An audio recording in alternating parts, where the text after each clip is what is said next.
مهمان عزیز داریم از شهر قشنگ سنندج کردای از دهقلان اومدیم. بسیار عالی. نوشود سنندج دهقلان هم بسیار همه کردا رو دوست دارم. عرض به حضورتون که رفتن و امارای کردن و همه بهشون گفتن عمل. شما یه زومی روی این امارای بکنین، نمیدونم میتونین زوم کنین، این میلوگرام رو ببینین، میبینید که اینجا بلاک شده و تنگ کانال خیلی نکای شدید که من قبلا هم گفتم اینو که میبینیم معمولا مساویه با عمله، ولی ایشون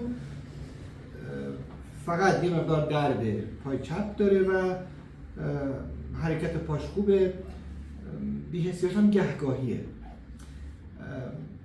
برای همینی که ما بعد اصرار داریم بیمار رو معاینه کنیم و ببینیمش و علائمش رو بتونیم کامل آزمایش بکنیم.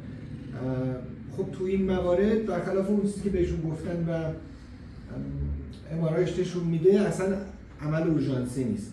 حتی ما دیدیم کسایی که تونستن بدون عمل از پس این قضیه بر بیان، ولی اگر رو این بره کار سنگین بکنه، حرکت اشتباه بکنه، میذاره پا رو از کار میندازه و وقتی که عمل جواب نمیده. یعنی میتونین عمل نکنین الان، ولی باید خیلی مراعات کنین. مرسی. شما میتونید